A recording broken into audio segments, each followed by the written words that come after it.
കാരുണ്യാഭിഷേകം, ആരാധിക്കുന്ന ജീവിതങ്ങൾ, കാരുണ്യാഭിഷേകം, കാരുണ്യാഭിഷേകം.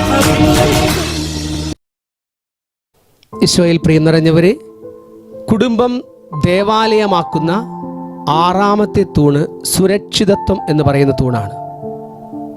പരസ്പരം സംരക്ഷണം നൽകുക, ദൈവത്തിൽ നിന്നും സംരക്ഷണം സ്വീകരിക്കുക. ആ സംരക്ഷണത്തിൽ കുടുംബം ദേവാലയമായി തീരുന്നു.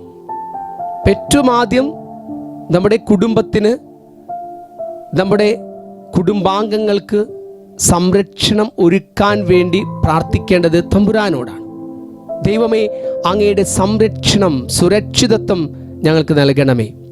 ഞങ്ങളുടെ ജീവിതത്തിൻ്റെ സുരക്ഷിതത്വം അങ്ങയിൽ കണ്ടെത്തുവാൻ ഞങ്ങളെ സഹായിക്കണമേ എന്ന് പറഞ്ഞ് പ്രാർത്ഥിക്കുക. അപ്പം ദൈവത്തിൽ സുരക്ഷിതത്വം കണ്ടെത്തുന്ന ഒരു കുടുംബം, ആ കുടുംബം എപ്പോഴും ദേവാലയമായി മാറുമെന്ന്, ദൈവം വസിക്കുന്ന ആലയമായി മാറും. പക്ഷെ ഇന്ന് നമ്മൾ നമ്മുടെ ചുറ്റുപാടുമുള്ള കുടുംബങ്ങളിലേക്കൊന്ന് കണ്ണോടിച്ചാൽ നമ്മുടെ എല്ലാം സുരക്ഷിതത്വം പലപ്പോഴും ബാങ്ക് ബാലൻസ് അല്ലേ എന്ന് സംശയിച്ചു പോകുന്നൊരവസ്ഥയാണ്. ധനത്തിൻ്റെ പുറകെ പോകുവാനുള്ള ഒരു പ്രവണത ഇന്ന് മനുഷ്യർക്കൊക്കെയുമുണ്ട്.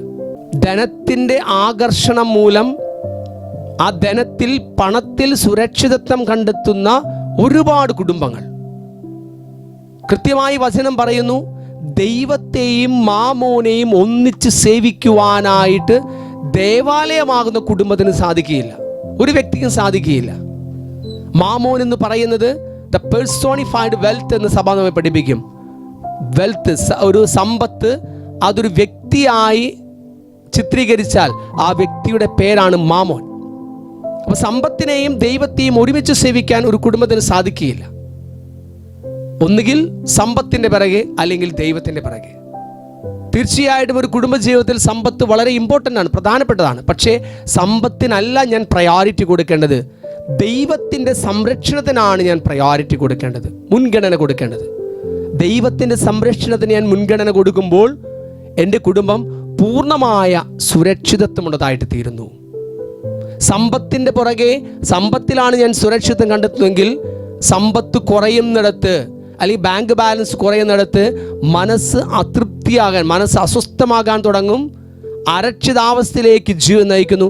അത് പലപ്പോഴും ജീവിതത്തിൻ്റെ വലിയ നിരാശയിലേക്കും ഡിപ്രഷനിലേക്കും മനുഷ്യനെ നയിച്ചുകൊണ്ടിരിക്കുന്നു. പ്രിയ നിറഞ്ഞവരെ, സുരക്ഷിതത്വം ദൈവത്തിൽ കണ്ടെത്താം.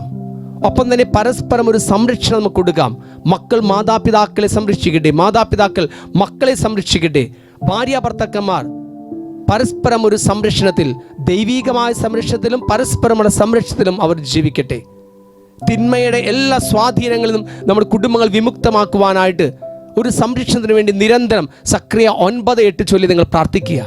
ആരും കയറി ഇറങ്ങി നടക്കാതിരിക്കാൻ ഞാൻ എൻ്റെ ഭവനത്തിന് ചുറ്റും പാളയമടിച്ച് കാവൽ നിൽക്കും.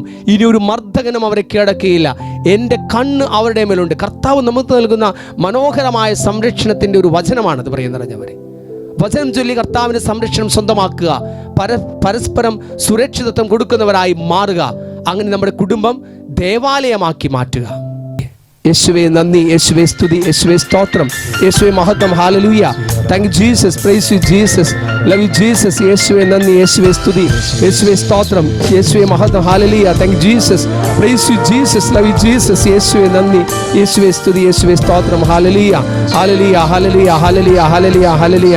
യേശുവേ നന്ദി, യേശുവേ സ്തുതി, യേശുവേ സ്തോത്രം. ഹല്ലേലൂയ. Thank you Jesus, praise you Jesus, love you Jesus. യേശുവേ നന്ദി, യേശുവേ സ്തുതി, യേശുവേ സ്തോത്രം. സ്ഥാപിച്ച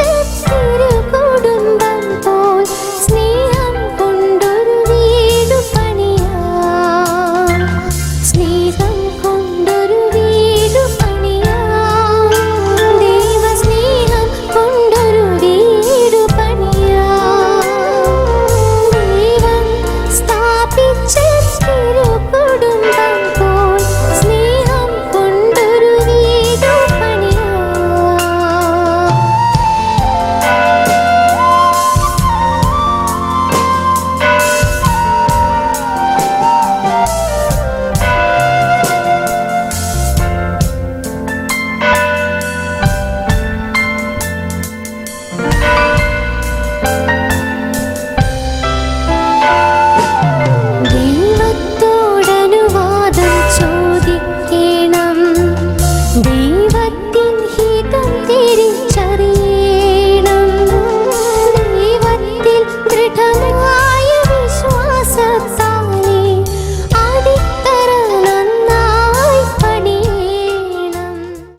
പരിശുദ്ധ പരമാദിവ്യ കാരുണ്യത്തിന് എന്നേരവും ആരാധനയും സ്തുതിയും പുകഴ്ചയും ഉണ്ടായിരിക്കട്ടെ. പരിശുദ്ധ പരമാദിവ്യ കാരുണ്യത്തിന് എന്നേരവും ആരാധനയും സ്തുതിയും പുകഴ്ചയും ഉണ്ടായിരിക്കട്ടെ. നിത്യസ്തുതിക്ക് യോഗ്യമായ പരിശുദ്ധ പരമാദിവ്യ കാരുണ്യത്തിന് എന്നേരവും ആരാധനയും സ്തുതിയും പുകഴ്ചയും ഉണ്ടായിരിക്കട്ടെ.